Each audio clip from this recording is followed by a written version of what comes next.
Chers amis, Boker Tov et Shavua Tov ou Beshem Hashem, Naaseh Venatzliach. Nous sommes ce matin le dimanche 2 février 4 du mois de Shvat, Shiur acheté pour l'élévation de l'âme de Yaakov Cohen ben Salomon et Perla. Roi Hashem, Tenachenu Began Aiden Elion, Vechol Ashor Chovim Imo Bichlal, Arachami Veselechot Vechen Yiratzon Lomar Amen, Tiyeh Nishmatot Tzor B'Tzor Chaim. Shiur acheté de la part de ses enfants, ses frères et petits-enfants. Et il souligne, son absence a laissé un vide, il nous manque. Ezrat Hashem Itbarach, quand on achète un bon nom, quand on a été une personne présente pour les autres, on crée ce manque si inévitable quand on part de ce monde, mais on n'oubliera pas de l'autre côté que la mort n'existe pas et qu'on laisse juste son corps sous terre et que nous continuons à vivre en dehors du corps. Je vous souhaite vraiment une très bonne semaine. Baruch Hashem, des otages qui goutte à goutte sortent avec l'étonnement de vivre le miracle. On entend de plus en plus Be'ezrat Hashem, Imirtza Hashem, Toda La'el, Shtabar Shemolat, ça fait du bien d'entendre, comme l'a dit Bibi Netanyahou hier dans son Neum, ou Beshem Hashem Naaseh Venatzliach, ça fait du bien entendre que le peuple d'Israël est relié à Dieu et que, enfin, sans aucune gêne, on rappelle de plus en plus que sans lui on peut rien faire et que c'est lui qui nous aide, c'est lui qui nous sauve par le biais de nos chayalim, que Dieu les shmorotam, par le biais, Bezrat Hashem, de chaque effort qui est fourni au sein de la sécurité du pays, par le mérite des Talmidei Chachamim qui étudient et enseignent la Torah, par le mérite d'un peuple qui revient sur sa terre, Am Israël, Chai Vekayam. Aujourd'hui, c'est un jour très spécial pour tout le monde, par rapport à un homme qui a été capable de réunir toutes les tendances, toutes les idéologies, toutes les façons de penser, qu'on soit religieux ou qu'on ne le soit pas, qu'on soit marocain, tunisien, algérien, alors qu'en général, chacun a ses références, ses rabbanim. Pas tout le monde connaît Rabbi Chaïta Iblomet, par exemple, de Tunis. Pas tout le monde le connaît. Mais même s'il était géant en Torah et que son mérite nous protège, pas tout le monde connaît certains rabbanim, comme Rabbi Sidi Frej, qui était de Constantine. Pas tout le monde le connaît. Pourtant, c'était un grand Torah, Baruch Hashem. Pas tout le monde connaît les rabbanim de Bagdad, du Maroc, d'Algérie, de Tunis. Pas tout le monde les connaît. Baba Saleh était du Tafelalet, il était marocain. Mais tout le monde le connaissait. Que tu sois Vijnitz, Belz, Lubavitch, Breslev, Kippa Sruga, Kippa Shrora, sans Kippa, avec Kippa, tunisien, anglais, ashkénaze, Yémen, peu importe d'où tu venais, Baba Saleh réunifiait tout le monde. Sa gdoucha, sa grandeur, sa puissance, ses miracles ont fait de lui un homme universel qui réunit toujours des centaines et des centaines et des centaines de personnes sur son kéver, et c'est aujourd'hui sa Iloula. Donc, il n'est pas trop tard pour bien faire, d'allumer une bougie à l'huile d'olive, de donner de la tzedaka, l'irvodosh, la Baba Saleh Rabbi Israël Abu Hatzera, de faire des teilim pour celui qui peut, pour sa neshama, et lui demander Bezrat Hashem en contrepartie qu'il prie pour le peuple d'Israël ou pour vous, Bezrat Hashem pour ceux qui veulent se marier, ceux qui veulent des enfants, une parnassa, une santé, faire la aliyah, peu importe. Baba Saleh était un homme passe-partout pour tous les problèmes, et on peut dire très sincèrement que ce genre de tzaddik, il y a beaucoup de tzaddikim grâce à Dieu en Israël, mais ce genre de tzaddik qui a fait des miracles incommensurables dont on a tellement parlé, ça nous manque aujourd'hui. Si Baba Saleh était présent, on n'en serait pas là. Si Maran Arvovadia Yosef était présent, on n'en serait pas là non plus. Mais Baba Saleh, c'était vraiment quelque chose d'unique en son genre, même s'il a avoué avoir réussi ses examens au Tafilalet de Dayan grâce au livre du Rav Ovadia Yosef, Yabi Omer. C'est ce que lui-même Baba Saleh a dit quand il a rencontré Baba Saleh. C'est incroyable, je pensais que vous étiez une personne de plus de 100 ans pour avoir écrit une si grande Torah, alors que vous êtes si jeune, et sachez que j'ai réussi mes examens au Tafilalet de Dayan grâce à Yabi Omer. Alors, pour l'élévation de Yaakov Cohen ben Salomon et Perla, quoi de mieux que de raconter une histoire en ce jour si spécial de la Iloula de Rabbeinu Rabbi Israël Abu Hatzera Zecher Tzadik ve Kadosh Livracha. Baba Saleh Amfoursam Vayadoua. Banim, alors écoutez bien parce que c'est une très belle histoire que je vous ai notée avec l'aide d'Hachem, en espérant Bezrat Hashem que ça relève un petit peu la Imouna chez nous. Vous savez, comme dit Rabbi Nachman de Breslev, Zecher Tzadik ve Kadosh Livracha, il n'y a pas mieux que d'écouter des histoires de nos tzadikim pour réaviver la foi au sein du peuple d'Israël. Banim Ayou, les Rabbi Mesoud. 3 enfants avaient Rabbi Mesoud. Rabbi Mesoud, c'était un des fils de Rabbi Yaakov Abu Hatzera Zecher Tzadik ve Kadosh Livracha. Il y avait le plus grand, et le plus spécial des fils de Rabbi Messoud, qui s'appelait Rabbi David, à Bertzera, il était tellement grand et élevé en Torah que même son nom était... On évitait de l'appeler Rabbi David, on l'appelait Ateret Roshenu, notre maître, notre couronne et notre maître. On lui donnait un surnom, parce que même de prononcer Rabbi David, les gens avaient peur. De l'observer, de regarder son visage, on n'y arrivait pas. Il y avait une telle lumière sur le visage de Rabbi David, qui était non seulement spécial dans sa Gdoucha, mais qui vivait dans le grenier enfermé pendant des années, plus de 6 ans il est resté enfermé, sans contact avec personne, pour s'élever dans une dimension qu'on ne comprendrait pas du tout jusqu'à aujourd'hui. Voaya mistager donc baliad gag velomed yomam valelot, et on l'entendait sa voix prier et étudier la Torah, Baruch Hashem, jour comme nuit. À se poser la question, est-ce qu'il dormait ou pas? Son deuxième frère était Rabbi Israël Abu Hatzera, le fameux Baba Saleh dont on va parler aujourd'hui, et le troisième c'était Baba Haki, qui était aussi très très connu. Baba Saleh, en grandissant au Tafilalet, a tout de suite pris les choses en main en allant visiter plusieurs contrées, plusieurs régions. Et il partait assez souvent en Algérie, dans la ville de Warren. Et là-bas en Algérie, dès qu'il arrivait, ou en Algérie ou ailleurs, comme en France, dans plusieurs régions, il a fait plusieurs pays, il s'inquiétait de vérifier que la communauté juive vivait selon le principe fondamental de la halakha qui lui tenait à cœur plus que tout. Et dès qu'il arrivait, il allait vérifier immédiatement la cacheroute, si les animaux avaient un bon shochet, si le shochet connaissait la halachot, s'il avait de la crainte du ciel. Ensuite, il allait vérifier le mikvé des femmes. Ensuite, il allait vérifier au beddin si les dayanim n'étaient pas des charlatans. Il parlait avec eux et se rendait compte ou pas s'ils avaient de la connaissance pour juger le peuple. Il avait un principe, Baba Saleh, qui lui tenait à cœur comme Rabbi Shimon Bar Yochai. Il posait toujours la question au président de la communauté, au rav de la communauté, dites-moi, ici tout le monde est Shomer Shabbat? Et on lui a répondu, oui, à Warren, ici en Algérie, tout le monde est Shomer Shabbat. Sauf un, il y en a un, qui s'appelle Messoud, et lui, il n'est pas Shomer Shabbat. On a eu beau parler avec lui, on lui a proposé de l'argent, on a essayé de le convaincre, rien à faire. Il a toujours des arguments, et il dit, je m'arrangerai avec Dieu, vous inquiétez pas, moi aussi je connais la Torah, moi aussi je suis religieux.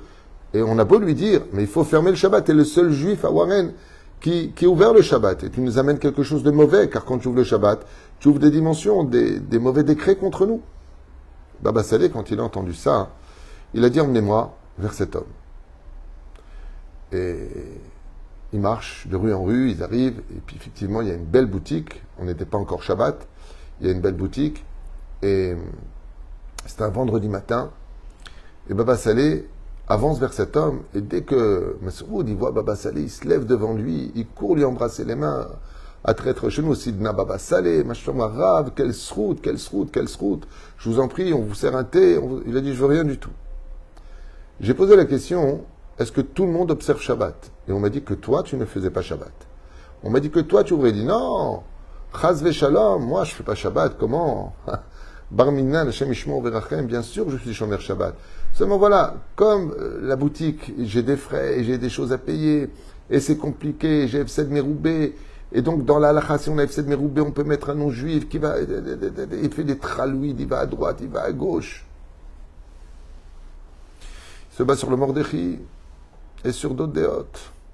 Baba Saleh, il regarde comme ça, il lui dit, s'il te plaît, le Dayan, c'est moi, c'est pas toi. Tu vas fermer ta boutique et tu auras la bracha. Non, mais vous savez, Grodara, vous comprenez pas. Regardez ce que j'ai ici, il faut que je le vende, j'ai des marchandises périssables. Baba Saleh, il essaie de parler à son cœur, il lui explique la gravité d'ouvrir le Shabbat. Il lui explique que s'il ouvre le Shabbat, il n'aura pas de monde futur, qu'il rendra des comptes, qu'il n'y a pas de bénédiction dans les revenus quand on ouvre le Shabbat. En bracha. Plus que ça, il lui a dit, tu seras, comme c'est marqué dans la Torah, maudit du ciel. Chaval. Et cette personne-là, elle dit non, parce que je donne quand même du maaser, je fais quand même des mitzvot. Elle essaie d'acheter le cœur de Baba Saleh avec des mitzvot. Et là, Baba Saleh, il lui dit quelque chose, et la personne s'arrête net figée. Il lui dit, regarde, j'ai assez discuté avec toi, je vois que tu ne veux pas fermer le Shabbat, tu trouves toujours des arguments à me vendre, alors c'est pas compliqué. Ou tu fermes le Shabbat et je pars tranquille, ou tu continues à ouvrir le Shabbat et je te ramène ce qui est sorti de toi. À ce moment-là, la personne, M. Saoudi devient blanc, blanc. Il lui dit, je ferme le Shabbat. Surtout ne ramenez pas ce qui était en moi, je ferme le Shabbat. C'est bon, c'est gagné, vous m'avez convaincu. Baba Saleh, le béni, lui dit maintenant tu dois faire une grande teshuva sur tous les Shabbats que tu as ouverts et tu dois être un exemple pour les autres. La communauté, très choquée, voit que on n'est pas encore Chatzot de vendredi, on n'est pas encore à midi de vendredi, et Messoud commence déjà à remballer toute sa marchandise et ferme le Shabbat et il dit au président de la communauté, il dit au rabbin, c'est bon, à partir d'aujourd'hui, moi aussi je suis Shomer Shabbat avec vous. Quand Baba Saleh va vers la direction de la synagogue, le rabbin il pose la question avec toute la communauté Baba Saleh. Comment vous avez fait? Vous avez discuté, discuté, discuté. Vous avez dit quelque chose dans l'oreille et là d'un coup, il a dit c'est bon, c'est bon. Et là Baba Saleh à la Shalom, il leur dit je vous expliquer. Mais Saoud, que vous voyez ici, il n'est pas d'Algérie. Il est du Maroc, il est du Tafilalet. Il a grandi dans ma région.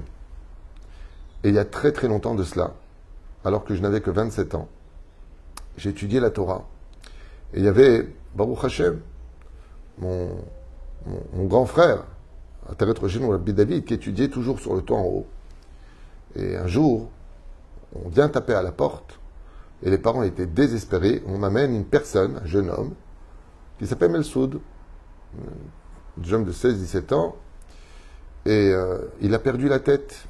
Il se roulait par terre, ses yeux de convulsions, de la bave qui coulait de lui. Il disait des choses incohérentes, impossibles. Et les médecins avaient expliqué, écoutez, allez chez votre rabbin, parce que nous, on ne peut rien faire. C'est où on l'interne en hôpital psychiatrique, et on fait des choses qui vont le rendre, d'une certaine façon, une plante pour la vie. Ou alors, emmenez-le chez un de vos rabbinim qui fasse un miracle, parce que là, il n'est pas récupérable. Effectivement, mais Saoud se jette par terre et la seule chose qu'il dit, aidez-moi, sauvez-moi, aidez-moi, sauvez-moi, il y a quelque chose, je ne me contrôle pas. Ah, il hurle et il se cambre les bras et les doigts. Et Baba Saleh, qui était déjà, c'est un Baba Saleh extrêmement kadosh, il regarde Saoud, il dit comme ça, il raconte Baba Saleh à la communauté, et je le regardais et je voyais qu'en lui, il y avait un esprit, un dibouk qui était rentré en lui. Il y avait une âme qui errait et qui est rentrée en lui. Alors tout de suite, je me suis adressé à lui, en regardant dans les yeux, je lui ai dit, toi qui es à l'intérieur, un, donne-moi, je t'ordonne de me donner ton nom, et deux, pourquoi tu rentres en lui, de quel droit tu rentres en lui? Et là, d'un coup, la voix de Messoud, c'était pas la même. Elle lui dit, je m'appelle Yahya, Sidna Baba Saleh, je m'appelle Yahya, et je suis rentré en lui parce que il a jeté de l'eau bouillante, Bereshut Arabim, dans la rue, au moment où je passais en tant qu'âme. Je suis en train de errer, j'ai fauté, et donc le ciel ne m'accepte pas pour l'instant. Et j'ai reçu toute l'eau bouillante sur moi. J'ai regardé le ciel, on m'a dit, tu as le droit de rentrer en lui dans ce cas-là. On ne jette pas de l'eau bouillante, Bereshut Arabim, il aurait pu blesser quelqu'un, il a fait quelque chose qu'il ne fallait pas faire. Baba Saleh lui dit, Reshut Arabim ou pas Reshut Arabim, que ce soit dehors ou pas dehors, de quel droit tu rentres en lui? Il dit, mais de le ciel, il m'a donné la permission de rentrer en lui, parce qu'il avait des fautes sur lui. Baba Saleh lui dit, alors si le ciel, il t'a donné la permission de rentrer, moi, je t'ordonne de sortir. Et là, Yahya, l'âme qui était en lui, répond à Baba Saleh, votre Sina Baba Saleh, vous êtes tellement aimé du ciel, que par cet amour que Dieu vous porte, je sors de lui juste pour 6 mois. Mais dans 6 mois, je re-rentre en lui.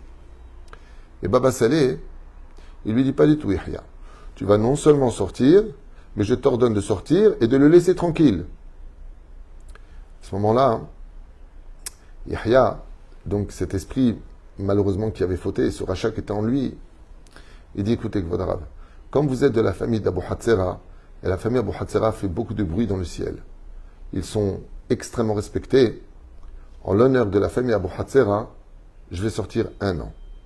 Mais d'ici 1 an, je vais re-rentrer en lui.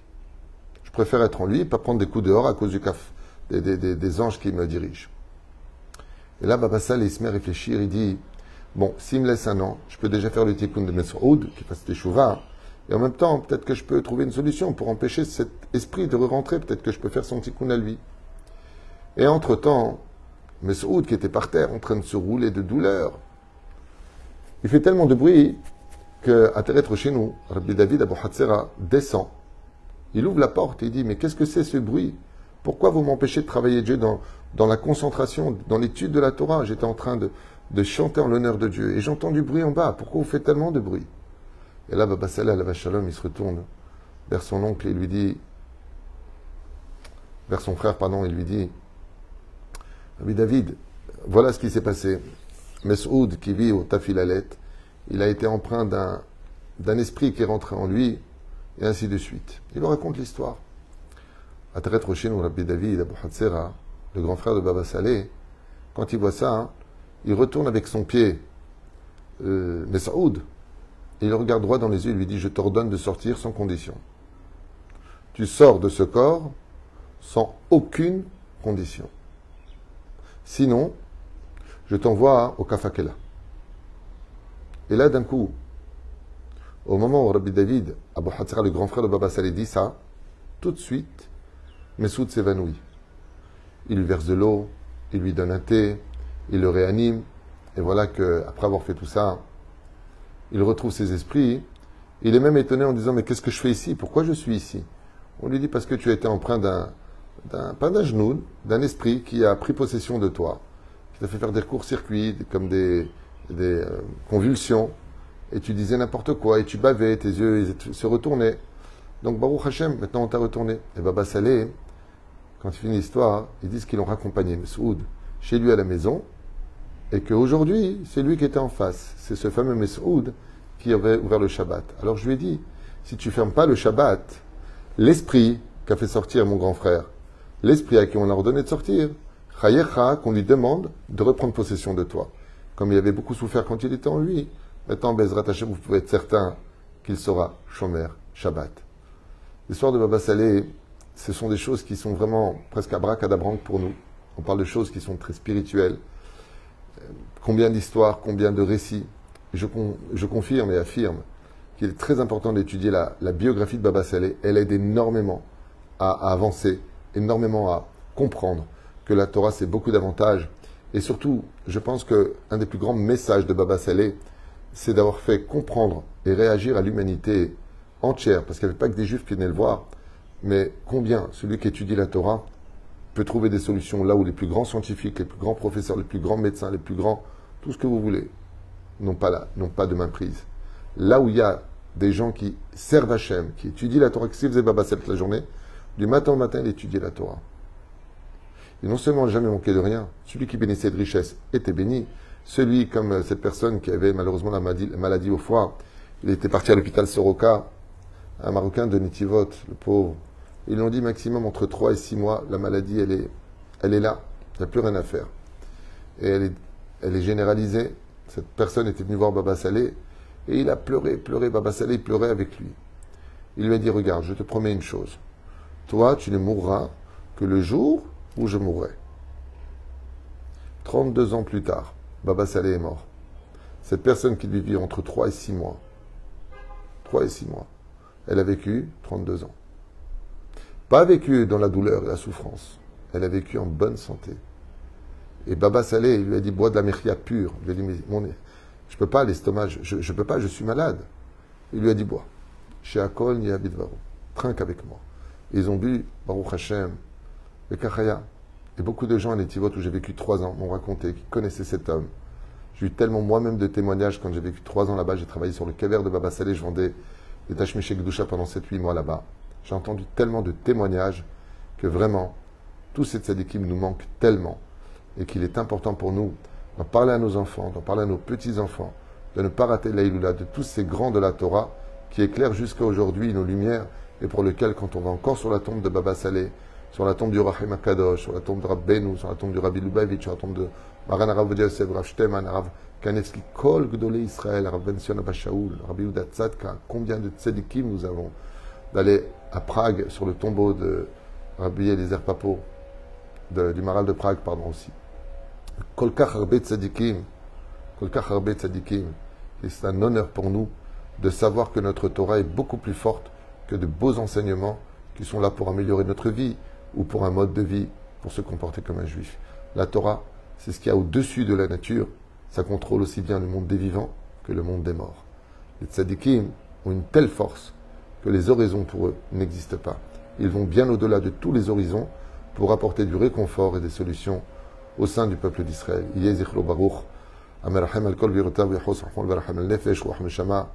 Pour Bezrat Hashem, aujourd'hui, la Haskara de Yaakov Cohen Ben Salomon et Perla, pour lequel ce récit de Baba Saleh, le jour de Saïloula, Yalet Nishmato, Bezrat Hashem Egan Aiden, Elion Ashorvi Mimo, Bichlal Arachim Amen. Vous avez un deuxième cours qui suit maintenant, que je vous conseille d'écouter, qui a été modé avec un thème sur Maïm Acharonim, la signification, pourquoi et comment faire, quelques halachot avec plusieurs opinions, qui nous concernent tous, hommes comme femmes, pour ceux qui veulent passer encore une vingtaine de minutes à étudier la Torah avec Avdechem Bezrat Hashem. Shavuot Tov.